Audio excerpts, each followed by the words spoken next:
Assalamualaikum warahmatullahi wabarakatuh. Salam sejahtera semua. Di video ini saya akan membahas mengenai cara membedakan permutasi dengan kombinasi, bro. Mengapa tema ini saya angkat? Karena ternyata masih banyak siswa yang mengalami kesulitan membedakan permutasi dengan kombinasi itu, terutama kalau ketemu soal-soal SBMPTN ya. Oke, ini adalah definisi permutasi sama kombinasi yang sering ditulis di buku-buku atau di internet atau diajarkan di sekolah-sekolah, bro. Permutasi itu adalah susunan objek dengan memperhatikan urutan. Kombinasi susunan objek dengan mengabaikan urutan. Ternyata kata kuncinya itu memperhatikan urutan atau mengabaikan urutan. Ini mungkin sudah terpahami dengan baik, tetapi begitu ketemu soal bingung. Oh, ini pakai permutasi atau kombinasi ya. Nah, ada tidak sih cara yang lebih simpel membedakan antara permutasi dan kombinasi, yang lebih sederhana tetapi jelas? Oke, nah ini versi saya ya, bro. Versi Ajar Pipolonto. Cara membedakannya seperti ini, bro. Unsur yang sama dari satu kejadian, misalnya saya ambil dua, coba dibalik AB dengan BA. AB, BA, coba dibalik. Apakah kalau dibalik dia masih sama atau dia berbeda? Kalau dibolak-balik kok sama aja, bro, berarti kan urutan gak ngaruh. Ya enggak? Dibolak-balik sama aja, urutan gak ngaruh dong. Nah, urutan tidak diperhatikan itu adalah peristiwa kombinasi. Urutan kan diabaikan ini. Ini kombinasi. Nah, ternyata kalau dibolak-balik yang ini kok berbeda, berarti urutan diperhatikan yang ini. Nah, ini permutasi. Jadi membedakannya seperti itu, bro. Contoh nih, jabat tangan atau salaman ya. A salaman dengan B. Dibalik, harus unsur yang sama, bro, harus orang yang sama. B salaman dengan A. Itu salaman yang sama atau salaman yang berbeda? Oh, sama aja dong. Ya kan? Karena sama berarti dia kombinasi, bro. Contoh lainnya, misalnya susunan duduk. A, B, C itu susunan duduk yang pertama. Susunan duduk kedua harus unsur yang sama dibalik.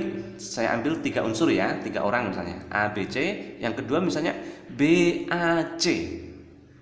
Apakah itu masih susunan duduk yang sama atau susunan duduk yang berbeda?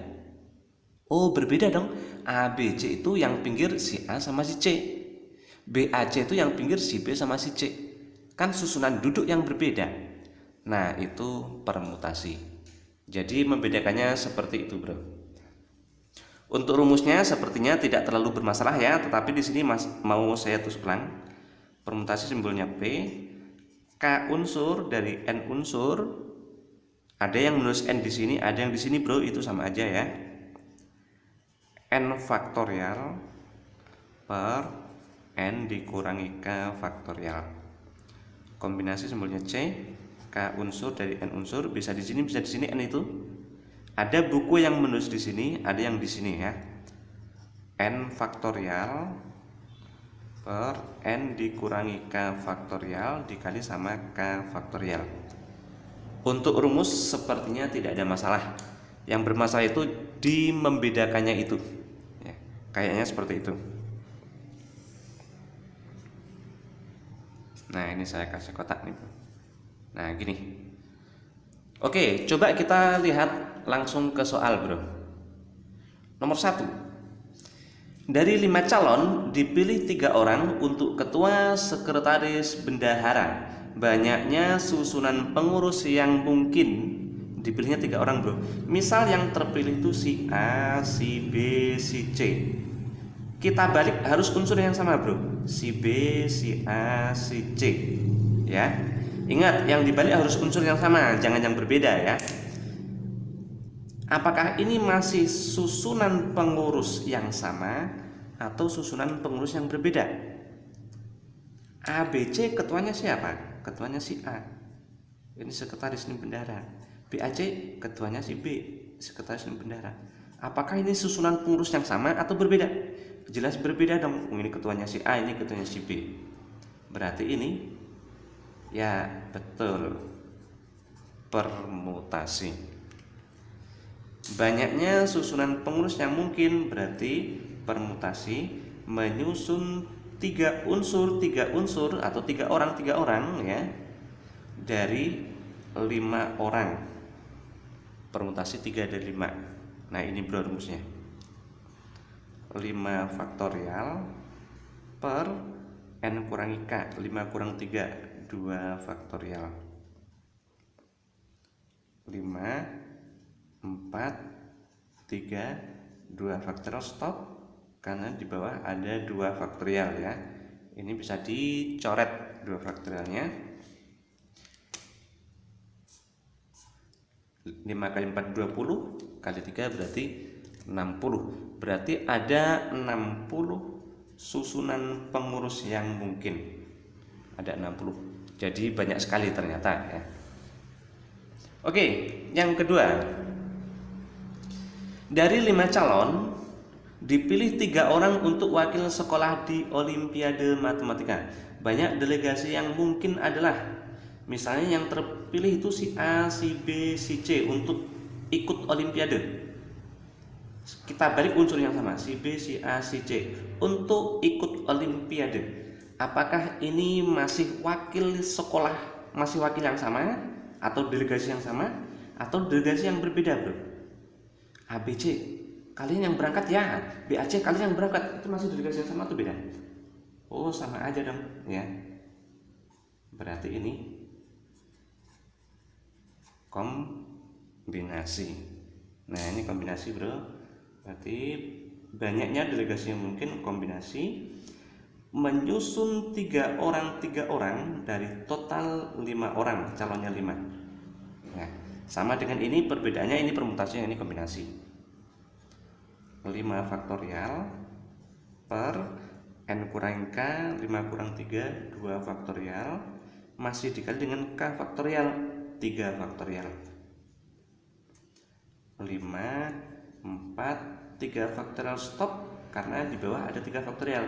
2 faktorial itu 2 kali 1, 3 faktornya tetap aja, karena dia bisa dicoret.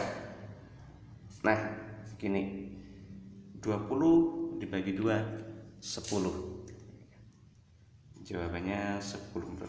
Berarti ada 10 delegasi yang berbeda yang bisa dibentuk ya untuk mewakili sekolah. Oke bro, sudah terpahami ya. Sekarang kita lihat ke soal yang ketiga.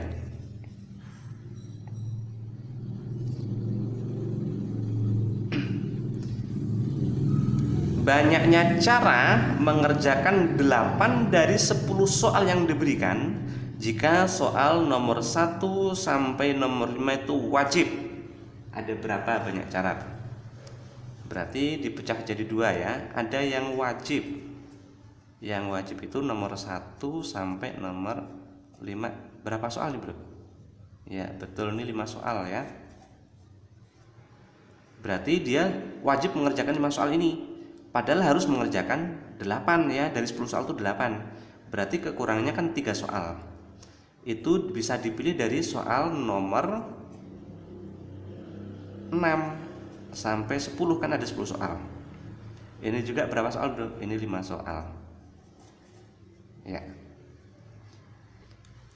Banyaknya cara mengerjakan 8 dari 10 soal jika soal nomor 1 sampai nomor 5 wajib. Ini sudah wajib, berarti pilihannya tinggal kekurangannya 3 soal bro. 3 soal itu dipilih dari 5 soal ini, 6 sampai 10. Permasalahannya permutasi kombinasi. Kita cek, misalnya soal yang mau dipilih untuk dikerjakan, misalnya soal nomor 6, 7, 8, kan kurang 3 tuh. 5 sudah di sini soalnya ya. Dengan yang mau dikerjakan misalnya mau ngerjain nomor 7, 6, 8. apakah yang dia kerjain itu masih sama atau beda, bro? Sama aja dong ya, karena sama berarti ini kombinasi, bro.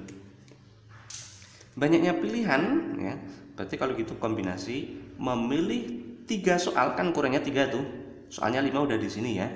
3 soal tuh dipilih dari 5 soal yang ini. Memilih 3 soal dari total 5 soal. 5 faktorial, 5 kurang 3, 2 faktorial, kombinasi masih dikali dengan K faktorial tadi ya, atau 3 faktorial. 5 kali 4, 3 faktorial stop, 2 faktorial itu 2 dikali 1, 3 faktorialnya tetap aja, karena 3 faktorial itu bisa kita coret.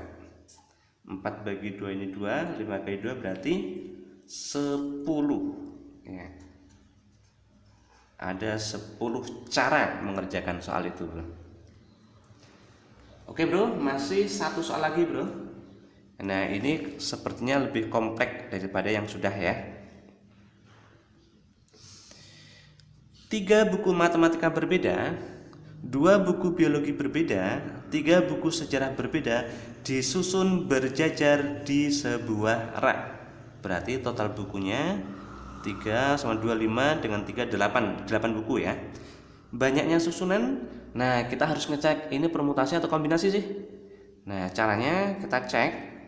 Misalnya kita susun bukunya aja. Oh, matematika di rak, ini susunan di rak, bro. Biologi, sejarah, dengan biologi, matematika, sejarah. Ini kalau di rak itu masih susunan yang sama atau susunan yang berbeda, bro? Susunan buku yang sama atau susunan berbeda? Berbeda dong susunannya ya. Ini susunannya matematika di pinggir, sejarah juga di pinggir, biologi yang tengah. Ini yang di pinggir biologi sama sejarah. Ini susunan buku yang berbeda. Berarti dikerjakan pakai permutasi ya. Banyaknya susunan. Untuk yang A, 3 buku matematika mengelompok. Nah, bagaimana caranya, bro, supaya 3 matematika itu disusun dengan biologis dan sejarah, dia tidak pernah terpisah? Caranya adalah 3 matematika itu dianggap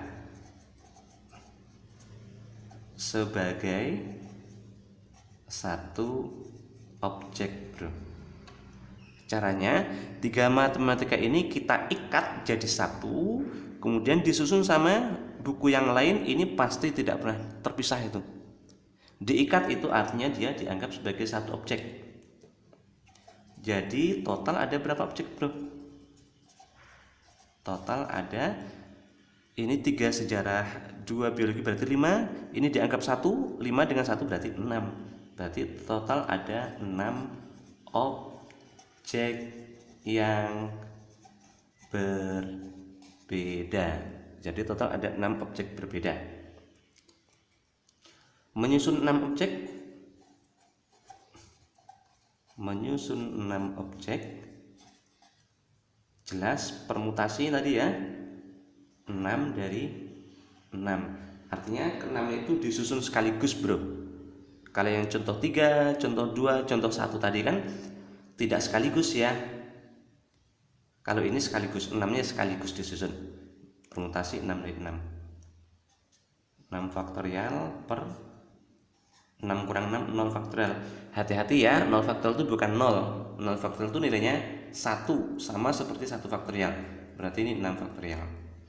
Tapi hati-hati, di dalam ini ada matematika yang sudah jadi 1, bro. Dan dia itu kalau dibolak-balik itu juga berbeda. Matematika 1, matematika 2, matematika 3 dengan matematika 2, matematika 1, matematika 3 itu susunan yang berbeda. Jadi dia permutasi juga, bro. Nah, ini ya saya sebut aja ini sebagai intern matematika. Nah, gini, bro. Permutasi 3 dari 3 atau 3 faktorial per 0 faktorial. Nah, totalnya ya penyusunan itu tadi. Nah, ini saya tulis penyusunan aja ya, biar singkat ya. Tempatnya tidak muat soalnya. Penyusunannya kalau gitu 6 faktorial dikali dengan 3 faktorial. Dikali bro, bukan ditambah. Kenapa dikali? Karena kejadian itu harus utuh, harus melibatkan 6 objek itu, dan di dalamnya itu ada yang matematika yang dia dibolak-balik berbeda. Berarti harus utuh bro. Sama seperti misalnya gini, saya punya 3 kemeja dan 2 celana panjang yang jas itu berbeda warna. 3 kemeja berbeda warna, 2 celana panjang berbeda warna. Banyak cara saya berpakaian. Kan kejadiannya kalau berpakaian itu berarti harus ada kemejanya, harus ada celananya, harus utuh bro. Nah, kalau itu dikali, berarti 3 dikali 2, 6. Karena harus utuh ya, berpakaian itu ya harus ada kemejanya, harus ada celananya. Itu baru satu kejadian. Bukan kemeja sendiri, celana sendiri, bukan ya. Kalau contohnya misal seperti ini, saya punya 3 mobil misalnya nih ya, misalnya saya orang kaya, saya punya 3 mobil, 2 motor. Banyak cara saya berpergian menggunakan kendaraan itu tadi. Kalau saya sudah pakai mobil, apa saya harus pakai motor? Kan tidak. Berarti satu kejadian kalau pakai mobil ya sudah, kalau pakai motor ya sudah gitu kan. Nah, itu baru ditambah bro, yang seperti itu. 3 tambah 2 itu 5 ya. Nah, yang ini dikali. Ini tidak usah kita hitung kan, ini kan tinggal ngitungnya 6 kali 5 kali 4 kali 3 kali 2 kali 1. 3 kali 2 kali 1 sudah dikali. Sekarang kita yang B aja. Banyaknya susunan jika per jenis buku ngelompok. Kalau tadi 3 matematika ngelompok berarti ini dianggap 1. Kalau per jenis buku ngelompok berarti ini dianggap 1 dong. Ini dianggap 1, ini dianggap 1. Berarti total ada berapa objek berbeda? Ada 3 bro. Ini 1, ini 1, ini 1. Banyak cara berarti permutasi 3 dari 3 ya, karena ada 3 objek berbeda. Tapi 3 matematika itu bisa dibolak-balik berbeda, berarti dia permutasi juga. Biologi sama, sejarah juga sama. Gini, jadi hasilnya 3 faktorial per 0 faktorial atau 1 udah saya tulis ya, 2 faktorial 3 faktorial bro. Nah, seperti ini bro. Ini tadi alasannya karena ada 3 objek berbeda. Yang ini yang matematika, ini yang biologi, ini yang intern sejarah. Gitu bro. Yang C,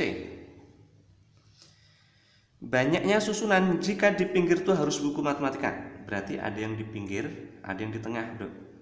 Menyusun yang pinggir, di pinggir itu kan berarti ada berapa buku bro? Kalau dia berjajar ada 2 ya, pinggir sini sama pinggir sini, sini sama sini, kan ada 2. Dan ini harus matematika. Berarti kita harus memilih 2 buku matematika untuk di pinggir. Padahal matematika ada 3. Berarti memilih 2 matematika dari 3 matematika untuk di pinggir ya. Kalau gitu sudah terpilih 2 matematika di pinggir. Berarti masih ada 1 matematika yang dia tidak di pinggir ya. Itu tergabung dengan 2 biologi, 3 sejarah. Berarti total ada ini 5 dengan ini 1 yang belum dapat tempat ya, yang dia tidak di pinggir. Ini 5 dengan 1 berarti 6 ya. Berarti yang tengah itu 6 bro. Permutasi 6 dari 6 disusun sekaligus ya. 3 faktorial per 3 kurang 2, 1 faktorial itu 1 tidak usah ditulis. 6 faktorial per 0 faktorial atau 1 tidak usah ditulis. Jadi ini bro keterangannya. Ini untuk yang pinggir, ini untuk yang tengah ya. Oke. Yang D di sini ya. Yang D, kalau susunannya acak. Nah, pertanyaannya bro, kalau susunan acak, dia itu menjadi permutasi, menjadi kombinasi atau tetap permutasi? Sini aja deh, kayaknya lebih luas ya. Ada yang beranggapan ini menjadi kombinasi bro. Tidak ya, ini tetap permutasi. Kenapa? Susunan acak itu maksudnya matematika 1, fisika, biologi ya, biologi 1, Kemudian matematika 2, sejarah 1 dan seterusnya, ini boleh bro itu. Ini acak artinya ya. Tetapi kan kalau kita balik misalnya biologi 1, matematika 1, yang lain misalnya tetap matematika 2, sejarah 1. Ini kan susunan yang berbeda. Berarti kan tetap permutasi. Jadi dia tidak berubah jadi kombinasi ya. Ini tetap permutasi. Banyak cara kalau gitu. Ya berarti tinggal permutasi. Menyusun berapa objek itu? 8 ya. Dari total 8. Disusun sekaligus soalnya. 8 faktorial. Jawabannya ini, bro. Oke, bro. Bagi yang masih mengalami kesulitan, silakan lihat video ini berulang-ulang ya. Sampai paham. Kemudian coba kerjakan lagi, tidak usah melihat pembahasannya ya. Sudah lancar atau belum? Dan kalau sudah, saya sudah menyiapkan 3 buah soal untuk latihan, bro. Ini dia. Tulis jawabannya di kolom komentar ya. Jangan lupa subscribe, like, share ke orang-orang, bro. Siapa tahu video ini bermanfaat buat mereka ya. Dan mudah-mudahan video ini bisa manfaatnya makin nyebar lagi, bro. Terima kasih semuanya. Wassalamualaikum warahmatullahi wabarakatuh.